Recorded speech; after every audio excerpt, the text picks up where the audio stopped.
Professor Buddy Brits had invited me to talk about my years as resident architect for Volkskas Bank in the 1950s. The bank was expanding at a phenomenal rate at the time and opened new branches from the Cape to the Limpopo. I designed some 50 new banks and many more alterations to accommodate banks in existing buildings, always respecting the local ambiance to the extent that our premises manager felt that my banks said, "Excuse me for being here."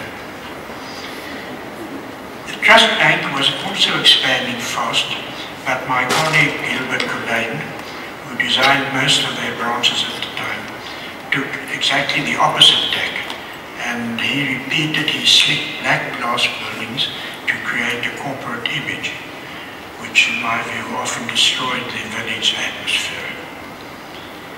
To defend my approach with my employers, that's not the bank, obviously took some persuasion and good communication, sometimes strengthened when a new building was favorably received. To facilitate my extensive travels, I bought a Piper tripaces so that small towns and rural buildings were often spotted from the air. As our climate is fairly temperate and acceptable diurnal average temperatures, what is required is high thermal mass, I'm a great believer in that, to even out the day and night fluctuations. And this is well met by the traditional Mediterranean heavy-walled construction which the Dutch learned from the Portuguese. But when the British wrested the Cape from the Dutch for the second time in 1806, as you know, at the Battle of Blouberg, we also learned to share with England their Georgian and Victorian architecture. But despite their varied origins, all these old buildings communicate to me a sense of certain essential qualities that characterize our vernacular architecture, which is an architecture which is almost by definition both local and people-centered, though varying from the sophisticated town and farmhouses of the Cape to the less pretentious but I think no less beautiful buildings of the inland Karoo. Now, foremost, I would rate simplicity and economy of means as having to use materials readily at hand. Vernacular buildings were generally of simple design to utilize these particular materials. The cottage of this old fisherman is built of blocks of lime, which is cut from the very ridge on which it stands. Like this flat-roofed house, which was moulded from the surrounding red earth to create a home for the Coetzee and their cat. Mud is an ancient building material that, although not allowed by our present building regulations, we fortunately still have many mud buildings that testify to its excellent qualities as a healthy, sustainable and affordable material. Like here, where walls and roof blend in a single form, or where it makes a seamless floor with smeared dun finish. Where only broken shale is available but no timber to span across the walls, corbelled huts were commonly used in our dry areas. Building with mud encourages soft moulded contours, which brings me to the second essential quality of our traditional architecture, namely plasticity and modelling. Like mud, soft bricks and lime plaster also enable modelled forms like this hearth and bread oven in the Cape fishing village, or the bold swirl of the plaster balustrade on the Cape wine farm. That's Meerlust. A freedom that would not be conceived in stone.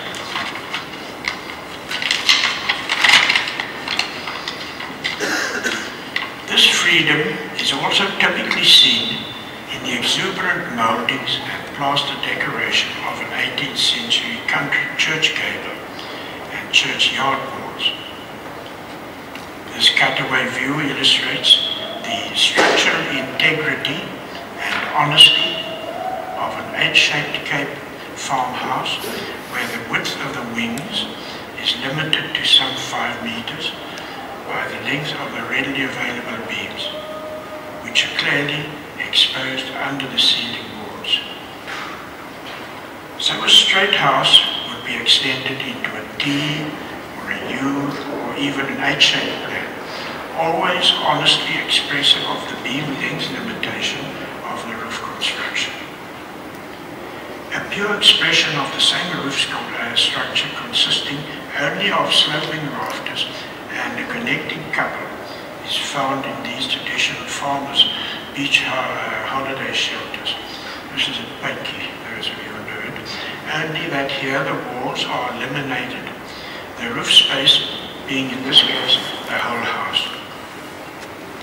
Now, despite the differences in scale between the imposing Cape Manor and the humblest cottage, we always find that this surprisingly consistent yet always appropriate detailing is found.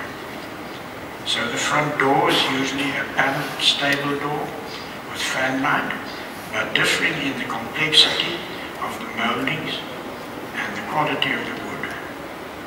Similarly, the ubiquitous strap hinges and their pintles are more or less elaborately shaped depending on the status of their door. Despite the surprisingly consistent detailing, our vernacular architecture covers a very wide range, from well-controlled to more informal but no less attractive villagescapes. Interiors display the same range, from this fine stinkwood and yellowwood wall cabinet in a Cape Dutch farmhouse to the simple framed clock recess in an old beach cottage. Similarly, built-out hearths come in an infinite variety of shapes to match the range of houses down to the simplest cottage which they serve. Dis nou wat ons noem 'n komyntjie in Afrikaans. When this Cape village and street were proclaimed by the church in 1795, strict rules ensured that the houses and their strips were lined up. But it was not necessary to prescribe details like roof materials or windows, as there were generally accepted building norms that ensured unity within which individual preference could still provide sufficient diversity. So you have diversity within a unity. Unfortunately, our modern professionally planned townships have a dull uniformity rather than unity, often completely lacking the human scale and resulting serene livableness of our early, more organically grown villages. Returning to the qualities of our more formal architecture, I generally find an innate sense of proportion in the placing of the door and window openings that puncture the largely solid walls of our vernacular buildings. In our more formalized buildings, this proportioning was understandably also more regularized, as these analyses by Ronald Newcomb suggest. The decorated stern of the East Indiaman Africa, entering Table Bay, reminds us that the Dutch were a seafaring nation, attuned to the strong primary colors of their ships, and who painted the outside joinery of their colonial buildings accordingly. This is a nice one.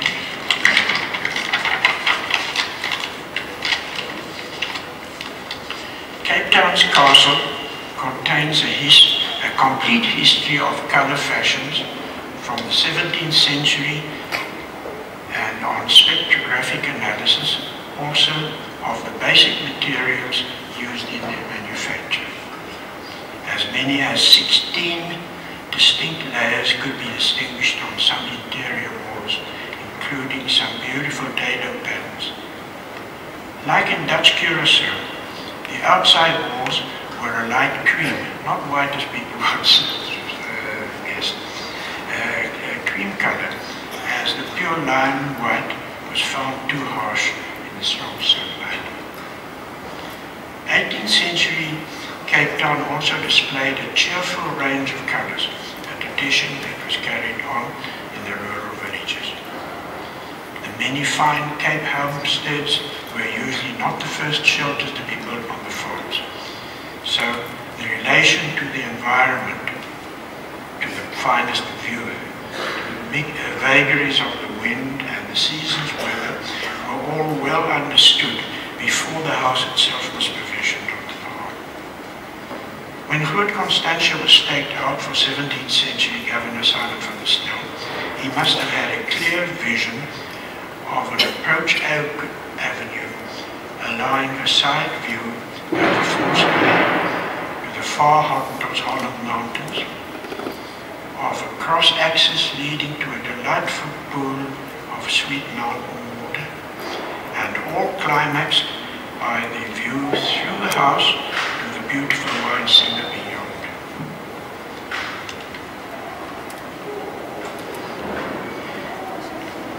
As often happens, my first house was for my parents, which I designed in 1951 while I was a final year student. I know I was very much influenced by all the varied ideas communicated to me by my experience of vernacular architecture, which I mentioned above. My mother had a heart problem which precluded the use of stairs, but the steep slope of the site called for more than one level if massive cut and fill was to be avoided. So I placed all my parents' accommodation on an upper level where spaces were defined by wooden fittings. My mother loved gardening, but gardening on the steep slopes in winter could be hazardous. So an interior garden space under a generous roof light gave her much pleasure in the wet season. Then she could do all her gardening inside the house.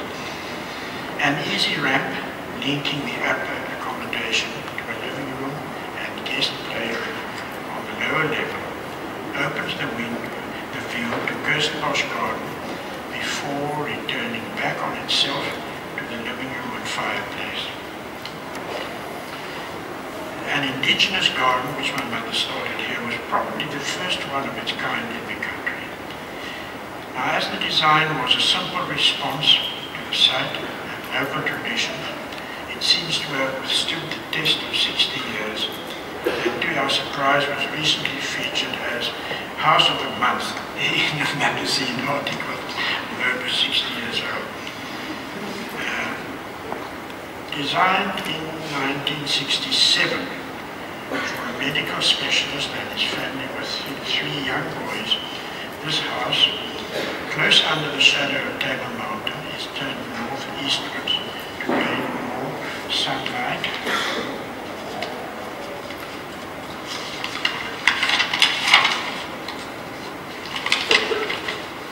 A ramp leads to the front door, which, when opened, allows a dramatic view of the mountain through a full-height window. A small stair in this entrance space leads visiting patients to a study surgery, while to the left is the massive concrete smokestack that serves also to support the roof structure. The copper roof covering has prominent wells to emphasize the roof planes that build up to the chimney stack. The 3 children's bedrooms are accessed off a generous playroom with a ramp for tricycles to the garden. Now the South African breweries, situated on the banks of a mountain and stream with excellent water for making beer. The South African breweries complex consisted of the oldest brewery and malthouse in the country, situated amongst a hodgepodge of sheds and randomly parked cars. Commissioned to turn it into a visitor center, we replanned the road system and developed a route through the various buildings to explain the process of beer making, starting with the malt house. The malt house, which had been used as a bulk store, now houses an exhibition of early beer making and drinking in the Cape. A covered walkway was planned to connect the malt house to the brewery with a watermobile alongside to remind us that the sweet mountain water is the very reason for the brewery being there at all. The route takes us past some earlier buried brewery remains to emerge with a breathtaking ascent by the glazed hydraulic lift to the top of the tower. I used an hydraulic lift because that obviates the cables and all the stuff. When the lift is down, it's just this glass shape remains.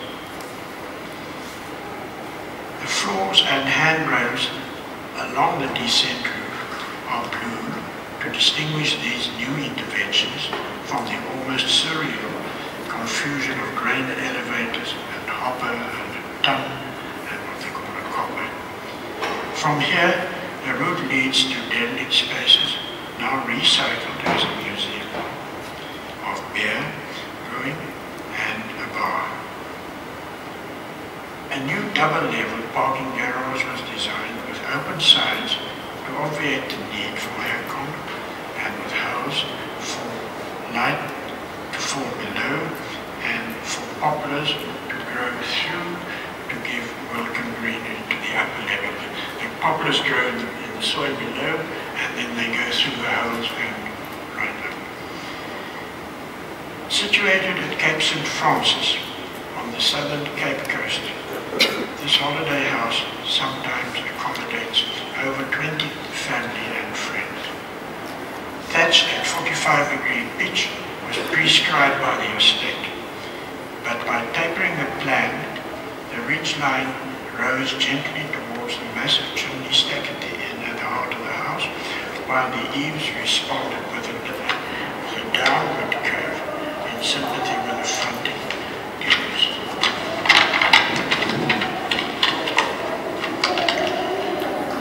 Dormers were not permitted by the building regs of the estate, but by tilting the eaves line up, I managed to light 3 little spaces for sleeping lofts.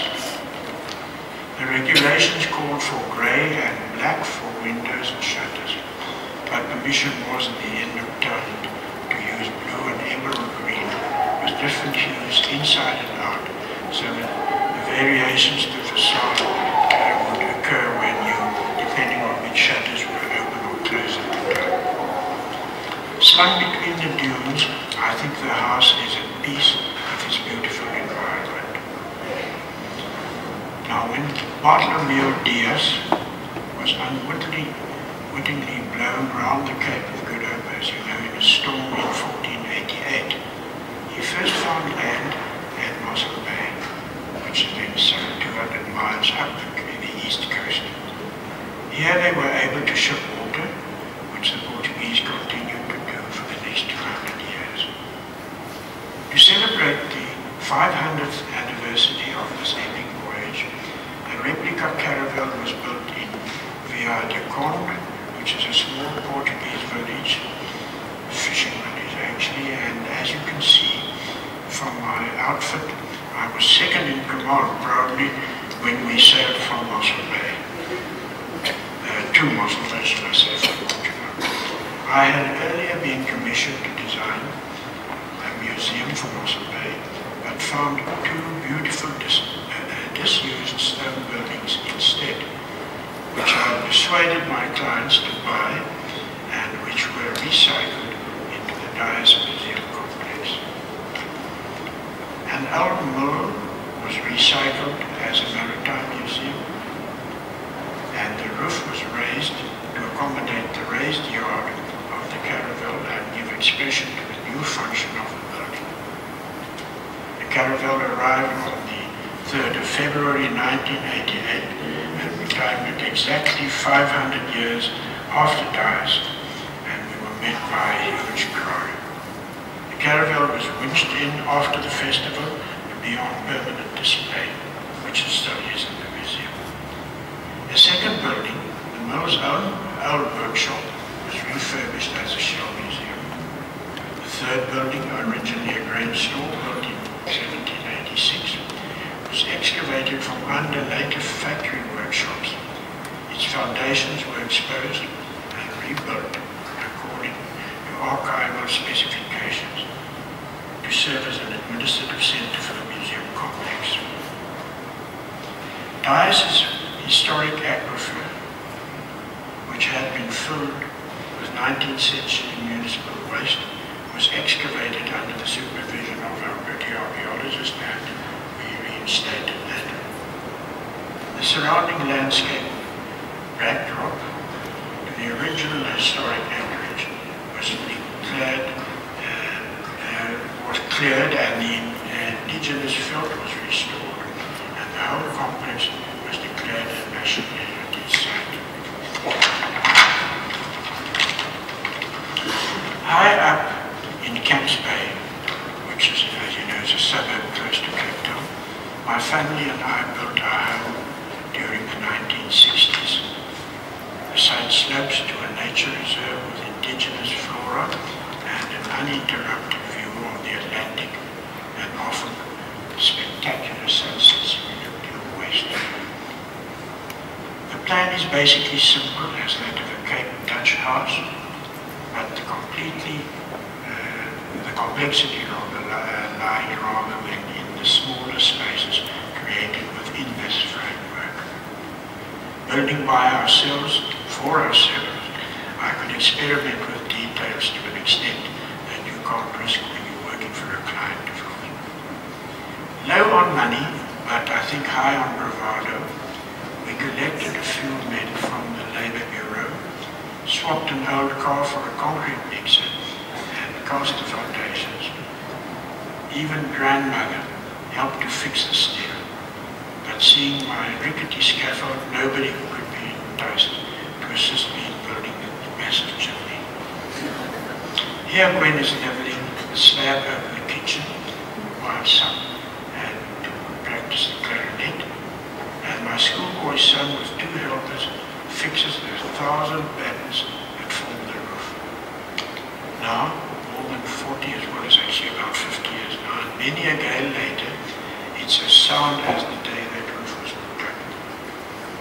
A staircase of local sandstone leads down to the heavy front door, which is made of old copper hot water cylinders, and a hand-made yellow wood door handle.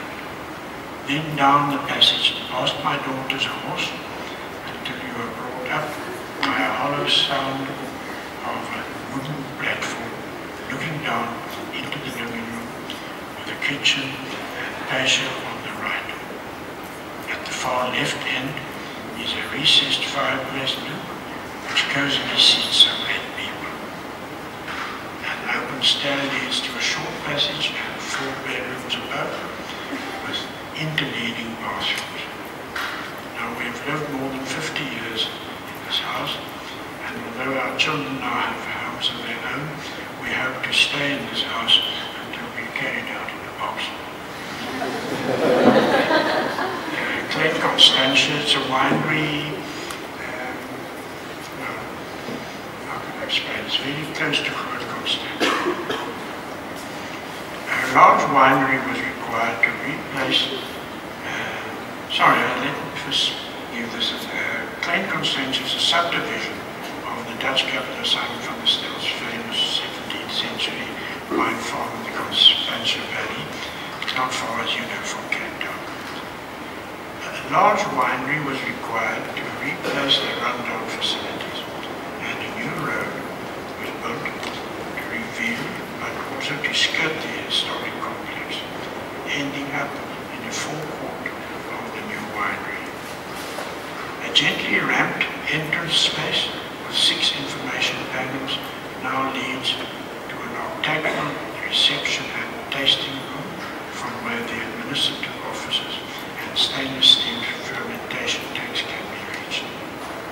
Completely underground are the maturation barrel storage ports, which are flushed with cool night air obviating the need for power-consuming mechanical cooling.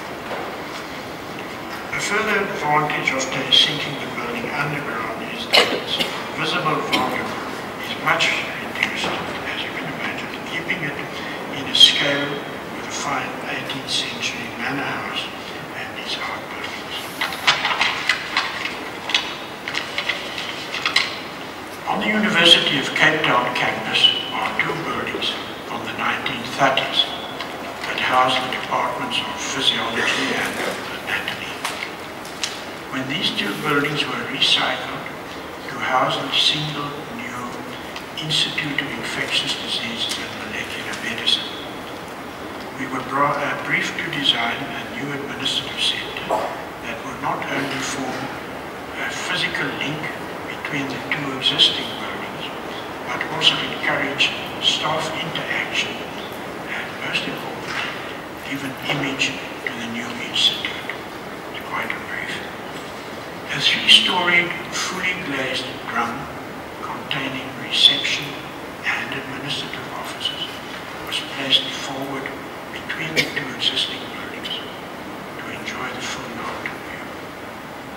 As this faces fully into the afternoon sun, that's west, however, individually controlled hydraulically driven louvers were provided that run on tracks right around the building on the south side to entice staff from behind the closed doors of the individual laboratories, a cafeteria and a library which open onto an indigenous medicinal herb garden were provided. As the floor levels of the buildings differed, ramps on top of the existing buildings, ramps were introduced for wheelchairs and trolleys.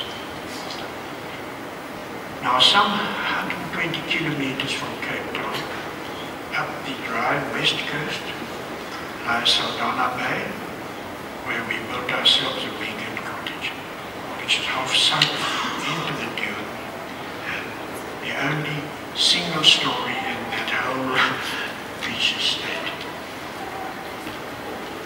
Yet with little sleeping lofts over the bedroom cupboards, which the children love, by the way, it easily accommodates 3 families.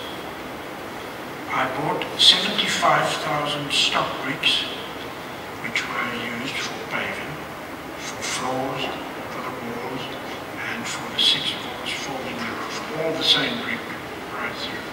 These were purely plastered outside and painted with no further waterproofing. With the building sunk into the dune, the high thermal mass makes for a surprisingly even temperature. As a chilly breeze at times could make the sea-facing terrace rather uncomfortable, a well-protected sunken patio was provided behind the house, but still with a through view to the sea. Now this simple little cottage belongs in my mind nowhere but on our Cape West coast, and certainly demonstrates, I think, a strong sense of local identity, which I believe can best only be achieved by an architect who is himself bred and immersed in the local cultural language. Many years of involvement in the conservation and restoration of vernacular architecture had, I think, instilled in me an understanding of our folk buildings, which in turn led to the subconscious creation of an architecture